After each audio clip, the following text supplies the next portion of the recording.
합니다. 아멘. 과거에 제가 대학생 때 이제 이슬람 이 대학생들에게 복음을 전한 적이 있습니다. 이슬람과 이제 기독교의 이제 구원 교리에 대해서 이제 비교하고 이제 설명을 했던 거죠. 왜 예수님을 믿어야 하는지, 왜 예수님에게만 구원이 있는지를 이렇게 설명을 한 겁니다. 근데 다 듣고 나서 이제 그런 이야기를 하는 겁니다. 아니 오직 믿음으로 구원을 받는 것이냐고, 아니 그렇게 간단한 것이냐고, 구원이 그렇게 간단하냐고, 이렇게 놀라워하더라고요. 이게 무슨 소리죠? 예. 왜 이들이 이것을 간단한 것이라고 생각을 할까요? 왜 구원이 간단하다고 생각할까요? 첫 번째 이유는 뭐냐면 이들이 믿는다는 것의 그 진짜 의미를 몰랐기 때문에 그렇습니다. 두 번째 이유는 뭐냐면 자신이 믿는 그 이슬람에 비해서 기독교가 구원이 너무 쉬운 것처럼 느껴지기 때문에 그래요. 이들은 구원을 위해서 평생 애를 씁니다. 하루에 5번씩 기도를 반드시 해야 돼요. 그리고 1년에 40일 이 라마단 금식 기간에는 하루에 2끼씩 금식을 해야 됩니다. 메카로 성지순례를 다녀와야 되고, 그리고 가난한 사람들을 위해서 의무적으로 도와야 합니다. 그 외에도 지켜야 할 굉장히 많은 규례들이 있거든요. 그걸 평생 하는 거예요. 근데 그렇게 평생을 해도 자신이 구원을 받을지에 대한 확신이 없어요. 근데 기독교는 구원을 얻기 위해서 행위를 강조하지 않습니다. 선행을 강조하지 않아요.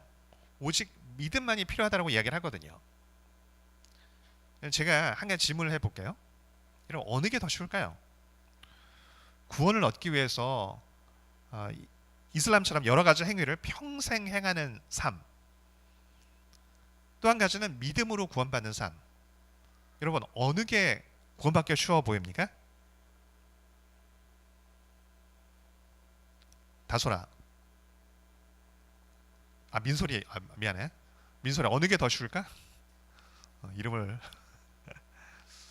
믿음으로 구원받는 것과 평생 이슬람처럼 어떤 행위를 해서 구원을 얻는 것, 선행을 많이 쌓아서 구원 얻는 것, 어느 게 더 쉬워?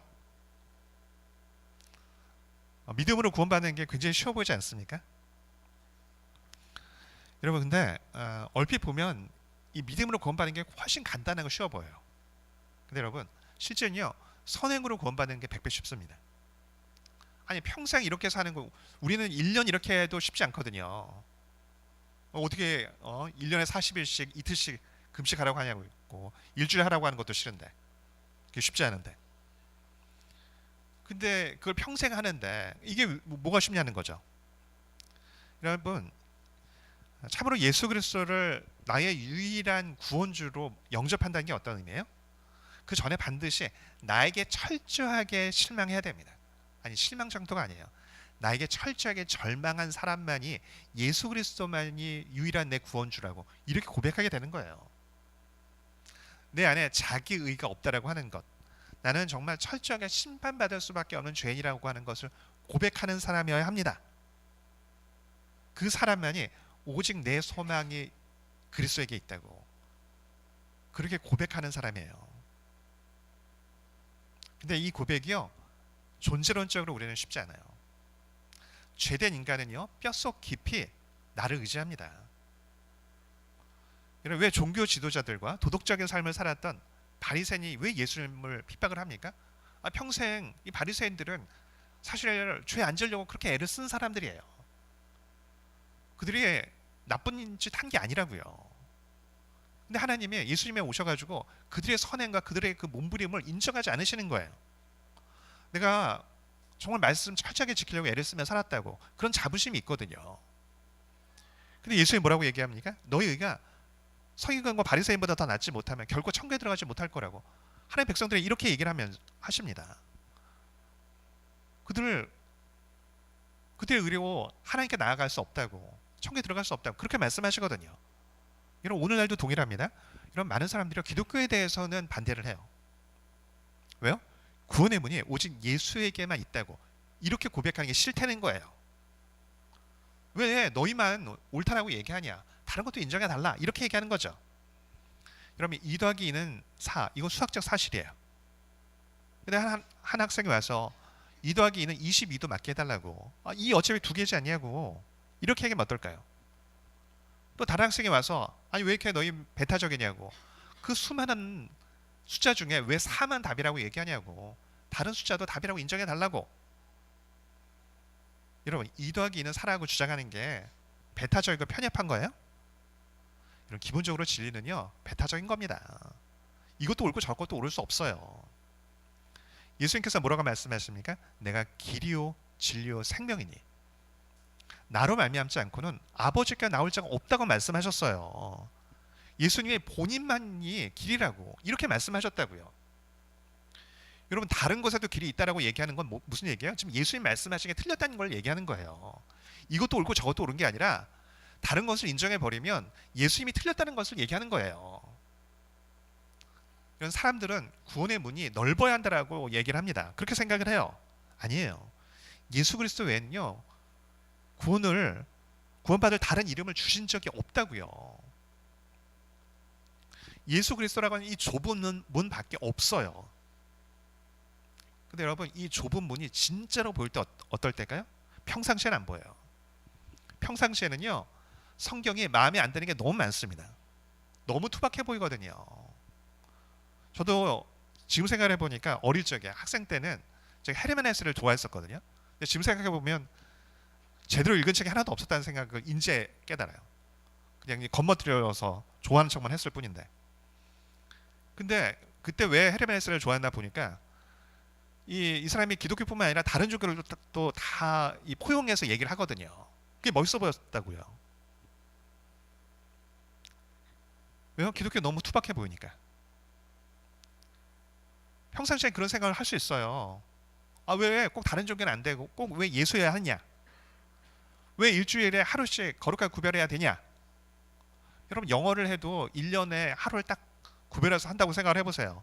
1년 지나면 영어 외워 웬만큼 할 수 있지 않을까요? 여러분 헬스 1년 딱 구별해서 하루씩 잡고 한다고 생각을 해보십시오. 웬만한 몸짱은 될 겁니다. 물론 막상 이제 그렇게 결단해도 잘 못하긴 하겠지만 기독교는 왜 동성애에 대해서 죄라고 얘기하냐? 왜 성경은 꼭 그렇게 얘기하냐? 꼭 오늘날 다르다. 난 그렇게 좁게 살고 싶지 않다. 나는 편협한 사람처럼 보이고 싶지 않다. 난 믿어도 우아하게 믿고 싶다. 근데 언제 그렇게 투박해 보였던 예수님이 유일한 구원의 문이라고 인정하게 됩니까? 내 삶이 곤고해서 빛이 보이지 않을 때 내가 이 정도는 되는 꽤 괜찮은 사람이라고 여겼는데 내가 어찌할 수 없는 악이 내 안에 강력하게 도사리고 있음을 볼 때 그래서 내 자신에게 절망할 때 이 예수라고 하는 문이 유일한 문이구나 그때 깨닫게 됩니다. 왜 오직 믿음으로 구원을 받는다고 얘기하는지 왜 내 안에 선이 없다라고 얘기하는지 평상시에는 몰라요. 알라를 찾다가 예수를 만나다의 저자인 이 나빌 쿠레시라고 하는 분이 있어요. 이분의 마음이 이제 되게 힘들었던 모양이에요. 그래서 기도를 하면서 저에게 위로가 필요합니다. 이렇게 기도하면서 이제 코란을 뒤적거렸다라고 하는 거죠. 근데 그때 깨달았대요. 코란에는 상처받은 사람을 위로해 주는 구절이 하나도 없구나. 그때 깨달았다는 겁니다. 성경에 여호와는 나의 목자시니 내게 부족함이 없으리로다. 이런 구절, 그게 마음에 딱 와닿는 나를 위로하는 그런 구절이 없더라는 겁니다. 그래서 그 다음에 코란을 덮고 이제 성경책을 펼쳤다는 거예요. 마태복음을 읽기 시작을 했는데 이 족보를 넘어가서 처음에 마음에 와닿았던 구절이 뭐냐면 애통하는 자는 복이 있나니 저희가 위로를 받을 것이라고. 그 구절을 딱 읽는데 마음에 막 전기가 통하는 것 같더래요. 의에 줄이고 목마른 자는 복이 있나니 저희가 베풀 것이라고. 아니 내가 의인이 돼서 자격 있는 자에게 복을 주신 것이 아니라고? 내가 뭔가 자격을 갖춰야 하나님께서 복을 주신다고 생각을 했는데 그냥 목마르기만 해도 하나님 복을 주신다고? 도대체 이분 누구야? 그 가운데 성경을 읽으면서 조건 없이 다가오시는 그 하나님을 만나게 되었다고 이렇게 간증을 하더라고요. 그럼 이분이 그 전에 어떤 고민이 있었을까요? 내가 애를 써보니까 도저히 안 되는 거예요. 내가 뭔가 괜찮은 사람이 돼보려고 애를 썼는데 안 되는 거예요. 그 절망 가운데 예수를 만나게 된 겁니다. 그럼 나에게 절망하지 않고 예수를 만났다? 아니에요. 나에게 약간 실망하고 예수를 만났다? 사실 아닙니다. 철저하게 내가 아무것도 아니구나. 내가 진짜 죄인이구나. 내가 진짜 심판받을 만한 사람이구나. 그 철저한 그 자기 절망 가운데 예수를 만나게 됩니다. 그러니까 나에 대한 희망과 하나님에 대한 희망이 같이 간다? 아니에요. 나에 대해 절망할 때 내 유일한 소망은 예수님에게만 있습니다. 이렇게 고백하게 됩니다. 우리가 자주 하는 찬양이죠. 힘들고 지쳐 낭망하고 넘어져 일어날 힘 전혀 없을 때 조용히 다가와 손잡아 주시며 나에게 말씀하시네. 나에게 실망하며 내 자신 연약해 고통 속에 눈물 흘릴 때 못자국 난 그 손길 눈물 닦아주시며 나에게 말씀하시네. 너는 내 아들이라.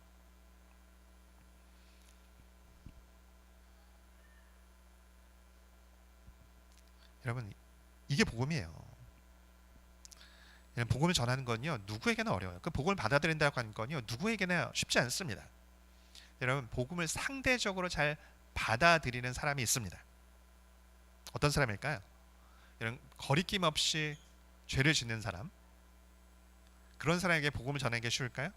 아니면 정말 철저하게 내가 도덕적으로 살아보겠다고, 깨끗하게 살아보겠다고 하는 사람에게 복음을 전하기 쉬울까요? 그러면 죄를 거리낌 없이 짓는 사람이 그 사람에게 복음을 전하기 쉬울 것 같죠? 아니에요. 그 사람이 더 어렵습니다. 오히려 철저하게 내 죄인들, 내가 정말 도덕적으로 살아보려고 하는 사람에게 복음 전하기가 훨씬 쉬워요. 왜요? 철저하게 살려고 하면 내 안에 얼마나 강력한 악이 있는지를 훨씬 더 잘 깨닫습니다. 바울이 고백하는 것처럼 오호라 나는 곤고한 사람이로다. 마음으로 하나님 법을, 육신으로는 죄의 법을 섬긴다라고 고백할 수밖에 없게 돼요. 근데 대부분 그렇지 않거든요. 내가 마음을 안 먹어서 그렇지. 내가 마음 먹으면 내가 꽤 잘 살 수 있어. 난 꽤 괜찮은 사람이 될 수 있어. 내가 마음을 먹으면 의를 행할 수 있는 사람이라고 자꾸 착각을 합니다. 근데 내 자신에 대해서 진짜 눈이 열리면 그때 예수님이 보여요. 그렇게 예수를 만나는 겁니다. 그 절망 가운데. 근데 그렇게 예수를 만나고 나면 끝이냐? 아니요. 그 예수를 만난 사람들에게 예수님께서 초청을 하십니다. 오늘 말씀 우리 13절 14절 우리 함께 봉독하겠습니다. 좁은 문으로 들어가라. 멸망으로 인도하는 문은 크고 그 길이 넓어 그리로 들어가는 자가 많고 생명으로 인도하는 문은 좁고 길이 협착하여 찾는 자가 적음이라. 여러분, 이 말씀은 선택하라는 얘기가 아니에요. 좁은 문으로 들어가면 넌 복 죽을 테니까 선택을 해. 이 얘기 아니에요. 하나님 백성에게 다 이 문으로 들어가라고 얘기합니다. 여러분, 어떤 말씀은 그 요한계시록 3장 20절 같은 경우에는 뭐라고 말씀하십니까? 하나님께서 문을 두드릴 테니까 열라고 말씀하세요. 누구든지 내 음성을 듣고 문을 열면 내가 들어가서 그와 더불어 먹고 그는 나와 더불어 먹을 거라고. 모든 사람이 아니라 문을 연 사람이에요. 근데 이 말씀은 어때요? 모든 하나님 백성에게 하나님께서 말씀하시는 겁니다. 그럼 이 말씀 오해하면 안 돼요. 야, 좁은 문으로 가면 망할 거야. 힘들 거야. 근데 그게 옳으니까 그렇게 아니에요. 뭐라고 말씀하십니까? 생명으로 인도한다고. 그게 결국 너를 살리는 문이라고. 그 좁은 문이 처음 힘든 건 맞는데 결국 너의 삶을 살리는 문이 된다고. 이렇게 말씀하십니다. 그럼 예수님께서 오신 이유가 뭐예요? 양으로 생명을 얻게 하고 더 풍성히 얻게 하기 위해서 오신 겁니다. 양으로 생명을 얻는다고 하는 게 뭐예요? 1차적으로 영원한 생명이에요. 그리고 더 풍성히는 뭐예요? 하나님의 은혜를 이 땅에서 누리는 삶입니다. 그 더 풍성히 누리기 위해서 예수님께서 좁은 문으로 가야 한다. 이렇게 말씀하시는 거예요. 근데 우리는 좁은 문을 생각하면 어떤 생각이 드냐면 이런 생각을 해요. 막 억지로 꾹 참고 그냥 계속 견디면서 가는 삶. 아니에요. 이런 잠깐은 그렇게 할 수 있는데요. 끝까지 못해요. 근데 이 좁은 문으로 들어가는 사람은 누구냐 하면요. 내가 누구인지 아는 사람이에요. 그럼 나에게 딱 절망을 해서 너무너무 오랜 기간 절망을 했어요. 하나님께서 보면 성경에서도 그렇고 개인적으로도 그렇고 하나님이 정말 특별하게 은혜를 주시는 사람들은요. 굉장히 오랜 기간 절망하는 시간을 거치게 하시거든요. 왜 그럴까요? 자신에게 정말 하는 것마다 다 안 되고 실패하고 난 너무너무 악인이고 이걸 막 뼈저리게 느낀 사람은 어떨까요? 그런 사람은 어떤 삶을 살까요? 나에게 절망이 있기 때문에 내 판단 앞세우지 않아요. 여러분 나에게 철저히 절망한 사람이 내 생각에는 내 판단에는 이런 표현 쉽게 쓰겠어요? 못합니다. 나를 신뢰할 수 없다는 걸 너무너무 뼛속 깊이 알아요. 그래서 때로는 이해할 수 없을 때에도 하나님의 말씀에 내 자신을 맞추면서 나간다고요. 매 순간 나의 무지, 내 연약, 내 어리석음을 고백하면서 나를 의지하는 마음을 죽이면서 나아갑니다. 여러분 이게 좁은 문을 가는 거거든요. 이 베들레헴의 예수님의 탄생교회 이 정문인데 그 문이 겸손의 문이라고 얘기해요. 이 문이 되게 작고 좁아요. 말을 타거나 모자를 쓰고 갈 수 없어요. 머리를 숙여서 통과를 해야 됩니다. 좁은 문을 통과하려면요, 우리가 이 세상에서 자랑하는 그런 모자, 교만, 자만 이거 다 내려놔야 돼요. 내가 이 세상에서 자랑하고 의지하는 것들을 주렁주렁 달고 못 통과한다고요. 좁은 문을 통과한다는 게 뭔가 봤더니요, 이걸 어떻게 설명할 수 있을까 생각을 해봤는데 이거더라고요. 하나님 한 분으로 만족하는 것. 내 힘으로 내 판단으로 내 행복을 내가 스스로 챙기겠다가 아니라 하나님 안에서 내가 만족하겠다고, 하나님 안에서 내 만족을 찾겠다고. 이게 좁은 문을 통과하는 삶의 자세더라고요. 근데 여러분 이게 우리를 살려요. 이 자세 없으면요 결국은 어려워집니다. 여러분 사람이 넘어질 때 어떻게 넘어집니까? 너무 잘 나가다가 왜 넘어져요? 나 부인하는 거 놓쳐서 그래요. 좁은 문 가는 거 놓쳐서 그렇다고요. 자기 부인하는 거 놓쳐서 그렇다고요. 다 욕심 내려놓지 못해서 망하는 거잖아요. 하나님보다 내가 더 의지하고 더 사랑하고 더 기뻐하는 것, 이것 때문에 많은 거거든요. 회복될 때는 반대입니다. 다른 걸 의지하고 다른 것을 기쁨을 누리라고 했어요. 그러면서 회개하고 회복이 될 때는 주님 한 분으로 내가 만족하겠다고 이 자세를 찾으면서 삶이 회복되더라고요. 다윗은 어떤 의미에선 유혹을 어떻게 이기는지 이런 롤 모델은 아니에요. 그런 모델은 요셉이죠. 다윗은 넘어지지 않았기 때문에 위대한 게 아니라 넘어졌을 때 어떻게 하나님을 붙잡고 일어서야 하는지에 대한 롤 모델입니다. 근데 위기 때 어떻게 해요? 하나님 한 분으로 만족한다고 고백하면서 빈손으로 맨발로 나가는 사람이에요. 여러분 이게 쉽지 않습니다. 이게 쉽지 않아요. 이걸 할 수 있으면 안 망하거든요. 근데 이걸 못해요. 인생에 위기가 닥치면 어떻게 해요? 있는 것 없는 것 가용자원 다 끌어오게 돼 있다고요. 아는 사람 모르는 사람 다 끌어오고 있는 거 없는 거 다 끌어온다고요. 여러분 아들 압살롬이 자기를 죽이겠다 반란을 일으켰어요. 여러분 이게 얼마나 끔찍한 일이에요. 여러분 작은 사업체가 망해도 너무 급해서 할 수 있는 것 없는 거 다 끌어오지 않겠어요? 근데 나라요. 자기가 너무너무 힘들게 세운 나라. 근데 아들이 주축이 돼가지고 자기 죽이겠다고, 부하 장수들과 백성들이 하나가 돼갖고 자기 죽이겠다고 쫓아와요. 이건 상상할 수 있는 최악의 상황이잖아요. 얼마나 황당하고 얼마나 위기고 얼마나 다급해요. 정신 멘붕 상태가 된다고 이때가 되면. 그러면 이거 뭐 정신이 제정신이 아니죠. 근데 다시 이때 그냥 막 뭐든 다 붙잡으려고 하지 않아요. 오히려 빈손으로 함께 나갑니다. 대제사장들이 이 급할 때 정신 차리고서 언약궤를 갖고 와요. 우리 도망을 가더라도 이건 갖고 가야 된다고.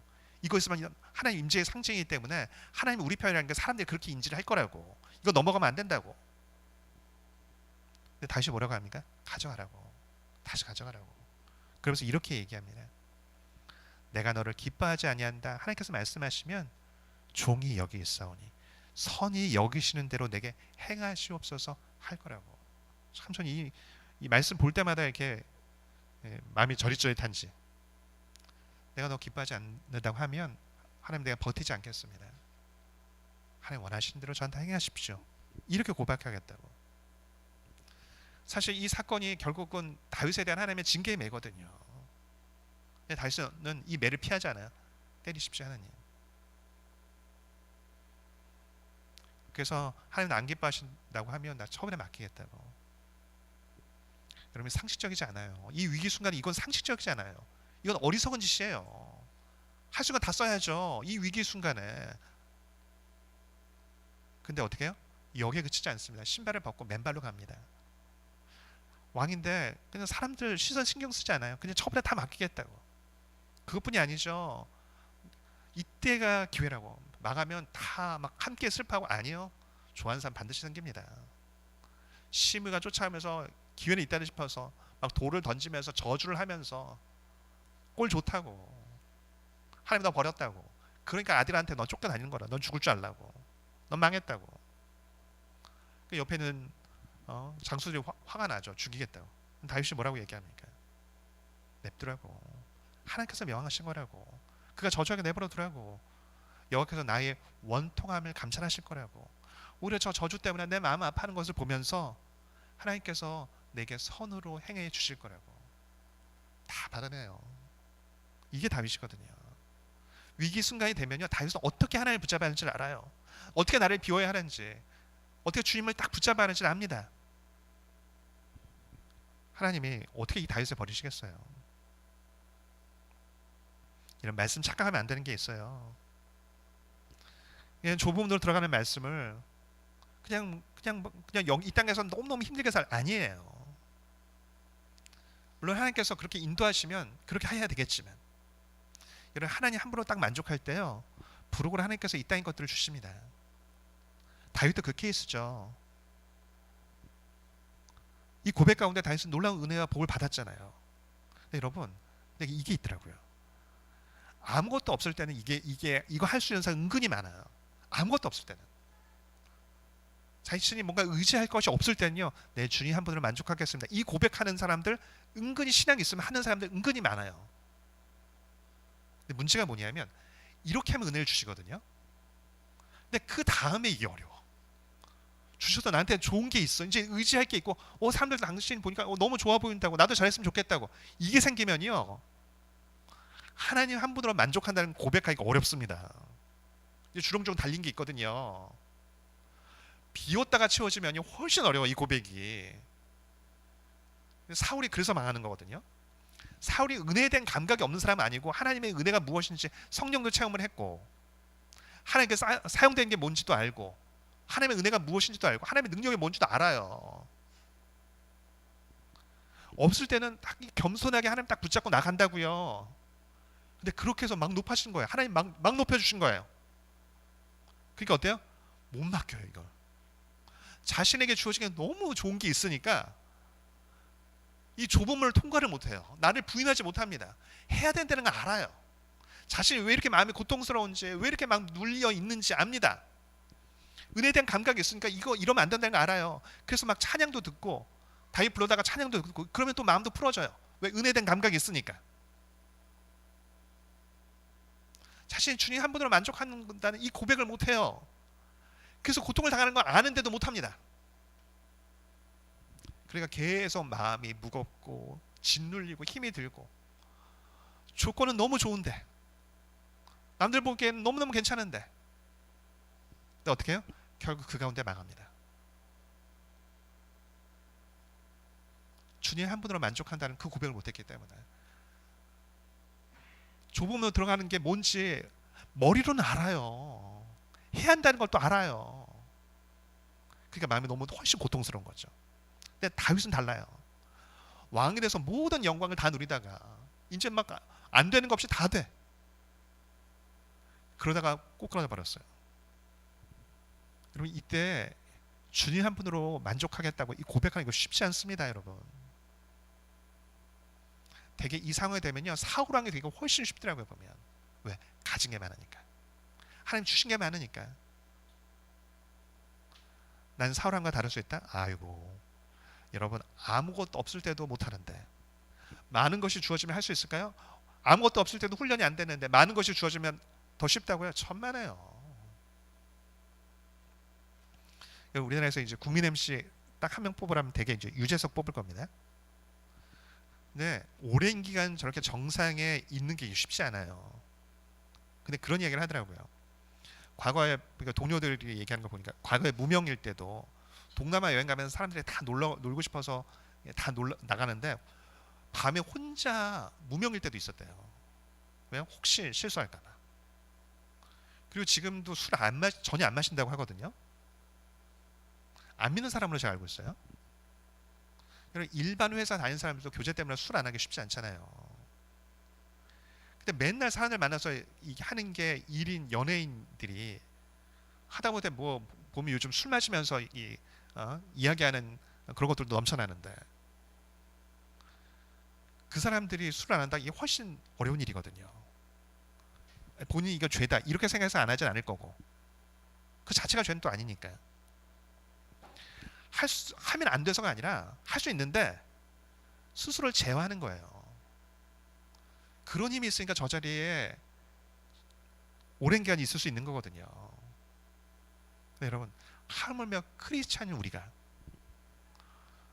매일매일 나를 십자가에 못 박는 그 맥이 없고 좁은 문을 가려는 애씀 없이 나는 하나님을 믿는데 계속 넓은 길로만 가고 싶어. 근데 나 주어지면 잘할 수 있을 거야.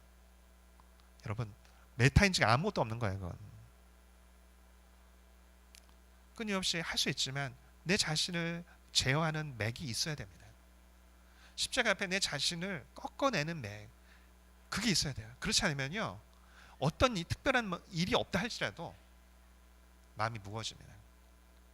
왜요? 내가 주렁주렁 달고 있는 게 많아서.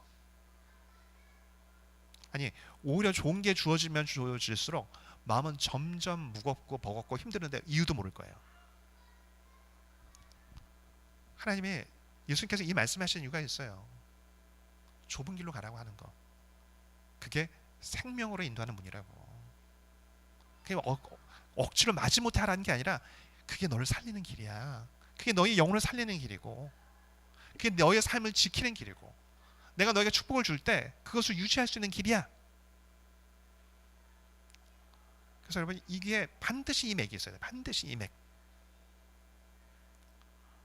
그리고 혹시 또 위기가 있는 분이 혹시 계십니까? 여러분 다윗처럼 하셔야 돼요. 주님 한 분으로 만족하겠다고. 내가 그걸 막 시달려 하지 말고 하나님 내가 하나님 한 분으로 만족하겠다고. 내가 하나님 안에서 내가 만족을 누리길 원한다고. 이 고백을 하면서 나가셔야 합니다. 그게 은혜를 누리는 유일한 비결입니다. 내가 붙잡고 있는 게 무엇입니까? 내가 내려놓지 못한 게 무엇입니까? 하나님 내가 주님 한 분으로 만족하겠다고. 그리고 고백하며 또 은혜를 누리며 그리고 약속하신 것처럼 그 생명을 누리는 복된 성도 되어지기를 축복합니다. 우리 찬양을 기도하겠습니다. 나 무엇과도 주님을 바꾸지